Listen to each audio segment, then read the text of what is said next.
Hello. હા સાહેબ પરમાર બોલું. હા બોલો ને સાહેબ. આપવાના છે કે નથી આપવાના? હા અગર ના, બે માંથી એક જ શબ્દ. સાહેબ મારી વાત સાંભળો. અત્યારે પોઝિશન મારી નબળી છે. મેં શું કીધું? હા અગર ના, મારે બરાબર છે. એટલે એના કારણે કેમ કે ભાઈ એ પ્રમાણે મારે કામગીરી કરતા ભાવ, બરાબર. કેમ કે મને ભીખ માંગતા મને સારું નહીં લાગતું. હા પણ સાહેબ હું બધી તમારી વાત સમજુ છું. બરાબર.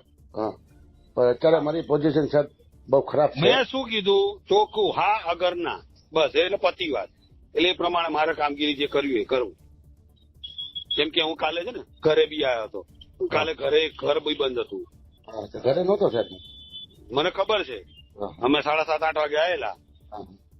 બરાબર.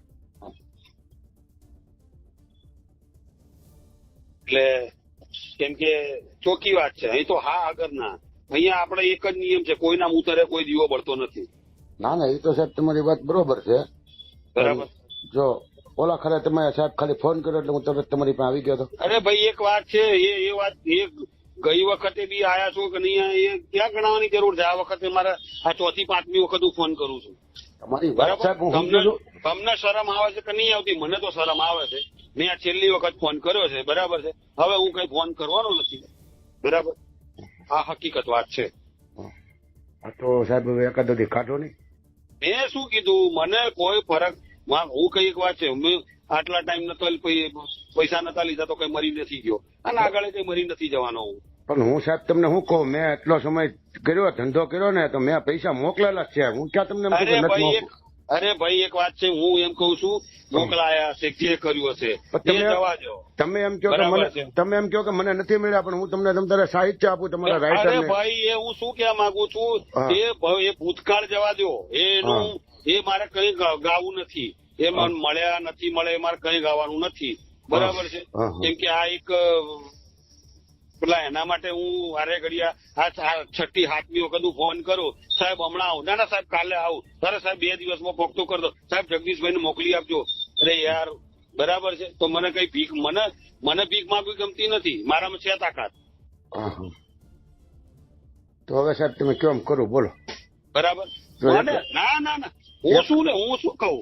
એકાદો દી જો સાહેબ નીકળે એમ હોય, બરાબર. હું શું કહું એનું કારણ છે ને. અને પછી એક વાત છે, અને પછી આ મહિને ફરી પાછો કઈક પૈસા લેવા મોકલીશ ને, એટલે એમ જ કે છે કે આ મહિને હમણાં 10 તારીખે તો પૈસા આલ્યા. એટલે શું કરવાનું? સાહેબ મારે બધું બંધ છે, તોય હું તમને ના નથી પડતો. પણ ના, હું ચોખ્ખી જ વાત કઉ છું, આપણે ધંધો ના કરતા હોય તો નહીં જ કરવાનો. હકીકત વાત છે.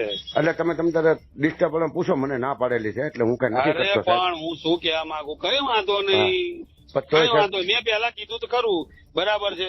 મેં પેલા મને પેલા પૈસા મળ્યા નહીં મળ્યા, ચલો એ અલગ વસ્તુ છે, બરાબર છે. પણ ત્યારે બી હું મરી નતો ગયો, આજે નહીં મરી ગયો, આગળ બી મરી નહીં જવાનો.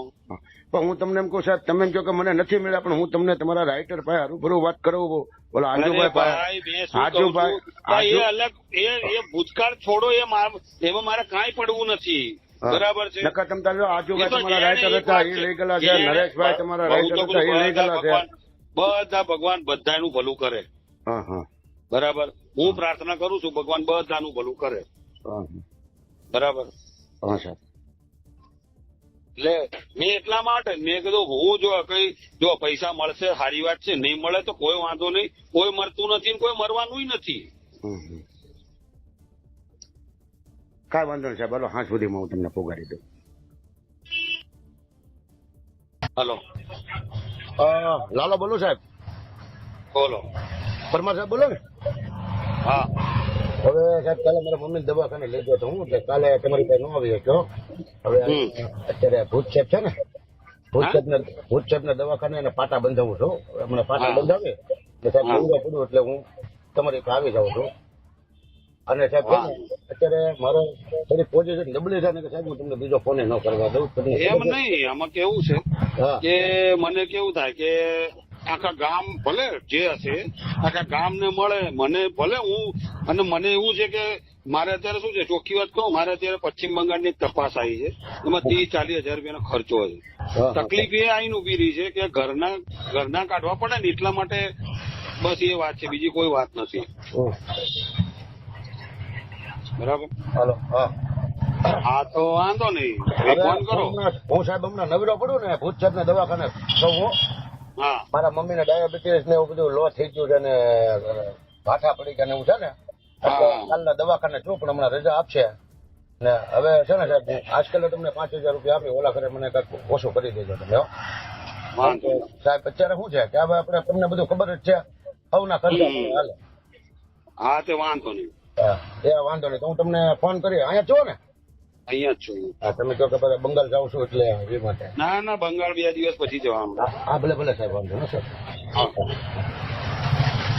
તો જી હા મિત્રો, ભાવનગરના પીએસઆઈ એટલે કે પીએસઆઈ પરમાર સાહેબ અને બુટલેગર એટલે કે લાલો બુટલેગર વચ્ચે એક કથિત ઓડિયો વાયરલ થઈ રહ્યો છે, જેમાં પીએસઆઈ પરમાર સાહેબ છે તે તેની પાસેથી 5,000ની માંગણી કરે છે. તેના બદલામાં લાલા બુટલેગરને તેઓ દારૂ વેચવાની પરમિશન આપે છે, એટલે કે આમ સાદી ભાષામાં સમજીએ તો હપ્તો આપે છે. તો જી હા મિત્રો, તમને ખબર જ હશે કે ગુજરાત જેવા રાજ્યમાં અત્યારે દારૂ પર પ્રતિબંધ છે અને સંપૂર્ણ રાજ્યમાં દારૂ પર મનાય છે. ત્યારે આવા ઓડિયા વાયરલ થઈ રહ્યા છે, તેમાં બુટલેગર હપ્તા આપીને દારૂનું વેચાણ કરી રહ્યો છે અને તેમાં પીએસઆઈ પરમાર સાહેબ જેવા પણ સંકળાયેલા છે.